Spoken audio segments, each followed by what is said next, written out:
What's up everybody, D-Man back, welcome to a brand new video, and today we're going to be reviewing the Bandai Movie Monster Series Megaguirus.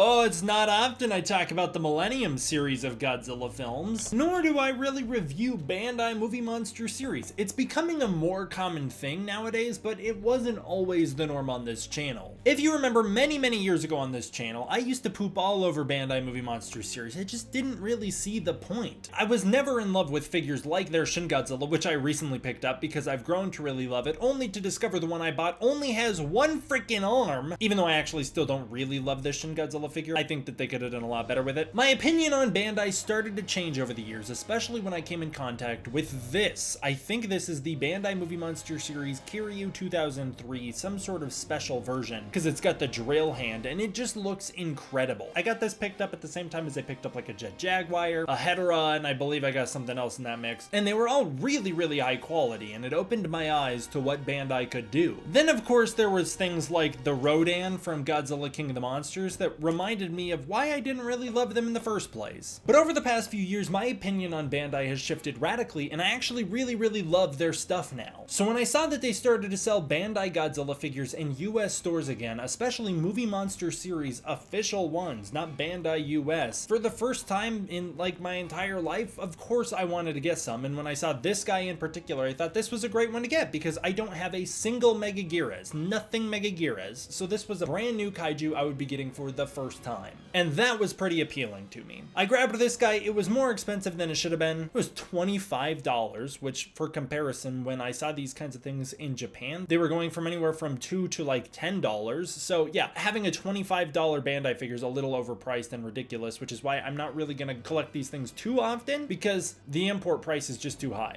But I saw this guy and I wanted to grab him, and so I grabbed him. Godzilla vs. Megaguirus is not one of my favorite Godzilla movies, not by a long shot. And while Megaguirus similarly is not one of my favorite kaiju, I love the design and the idea. A giant dragonfly is so cool. Dragonflies are just awesome in general, and Megaguirus is generally a cool idea. The design really kicks a lot of ass, even if I don't think the character does. Well, anyways, without further ado, let's get into the review. As for packaging, these Bandai figures just come with these little tags on the front, which I actually really like, and I've been conditioned by Bandai culture to not take them off. On the inside, you've got a silhouette. I did get this guy from Second and Charles, if you're wondering. The tag looks really neat. As for the figure itself, I think it looks pretty awesome. The best thing about these Bandai Movie Monster Series figures is their sculpt, and this is no exception. It is a wonderful sculpt. The face looks amazing. I really love the area around the eyes, that pattern that they have going up the head. The whole face shape looks really cool. The teeth are sculpted in there pretty neat, especially considering this is a Bandai. The inside of the mouth actually has some texturing, which is cool. A little tongue in there. The bottom of the neck looks great. The side of the body looks really good. I love these frills on Megaguirus' back. Those look awesome, and the way they kind of jaggedly shard out as you go down. The tail could be, I think, a little longer, but I do think it looks really good. I love the spikes on it. I love the sectioned out portions of it, and I love the stinger here at the end, or the pincer. That looks cool. The wings look really wonderful. They've got a great texture on them. Not only do they have a really cool structure to them, I love these little bone-like pieces giving it its shape, but the actual wings themselves have these like almost fingerprint-like textures within them. That's really great. The bottom of Megaguirus is similarly well detailed. There's a good chest here. As you go down, she's got a lot of good detailing. I love that they included those little balls on her bottom. I don't know what those things are. The pincers look fantastic. They look really menacing and great. And then I like the little arms here. I like that they're all curled up underneath, like how she is in most of the movie. As far as the paint goes, I'm pretty into it. It's got a purple base overall, which looks really good. And then on top of that, they've got these kind of browns that they've done. Then there's these golds that complement the browns and the purple and give it some contrast. The wings are made of a shinier purple, which looks really awesome. And then there's details like the pincers having these gold gradients on them, which look great. And then the eyes being red look fantastic, as do the teeth. Bottom of the body just has kind of that brown paint overall, which fits the movie. One area I do think they could have gone a little further is adding the purple on the circles on Megaguirus' belly. That would have looked good. And then there are some areas like they could have painted the more jaggedy parts that stick off the arms. They could have painted those brown like they are in the movie, but it is a children's toy. That might have required a little too much work and raised the price even more. As far as articulation goes, the Movie Monster series figures don't really have much, which is one of my biggest issues with them. It is a flexible figure because it's a soft vinyl plastic, so you can flutter the wings, which is nice. You can bend the tail to get it to stab your Godzillas, which is cool. The arms do have articulation. They're the only 2 points of articulation on the whole figure, so there's only 2, and they can swing and stab and all that great stuff. You can, of course, pinch them to get them to close, and then as for the mouth, you can pinch that to get that to close as well. That was one of my favorite aspects of these figures when I was a kid, is the ability to be able to flex them because they were a soft plastic. I loved that. Here is, I believe, the Bandai US Godzilla 2000. Of course, this is the same Godzilla, just painted different than the one she fought, and there's the 2 of them next to each other. Man, I remember really badly trying to hunt this guy down and never really being able to find him. I got this guy way too late in life. I wanted him so badly as a kid. That's a fantastic matchup. They look just like in the movie.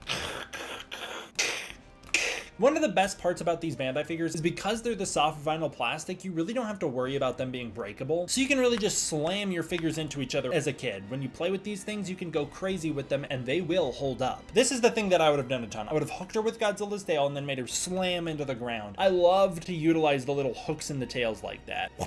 And then of course I would have done a lot of stabbing action right in Godzilla's gut like in the movie.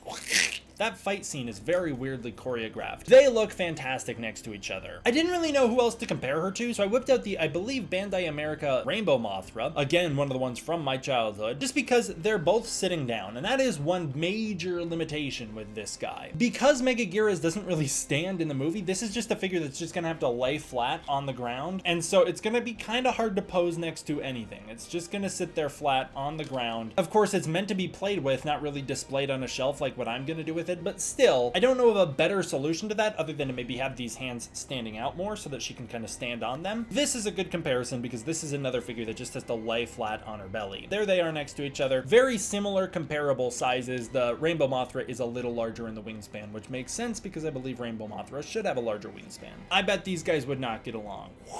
Sorry, Megaguirus, you're gonna lose all the fights today. Final comparison, another flying kaiju from the Millennium Era. Here is the Rodan 2004, I believe again from Bandai US, and there's them next to each other. Rodan, of course, can stand so he can tower over her, but when you have them evenly matched, at least Megaguirus is a little more lethal than Rodan. In terms of physical combat, Rodan would have the lead in the air.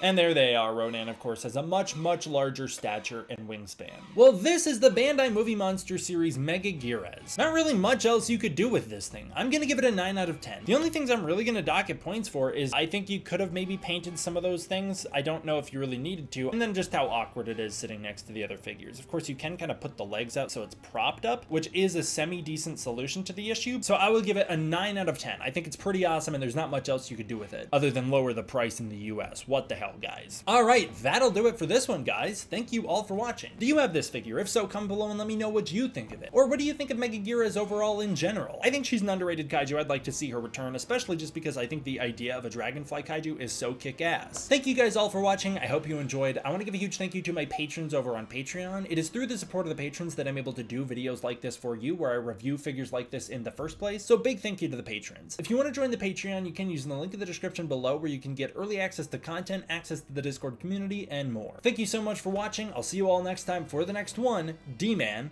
out.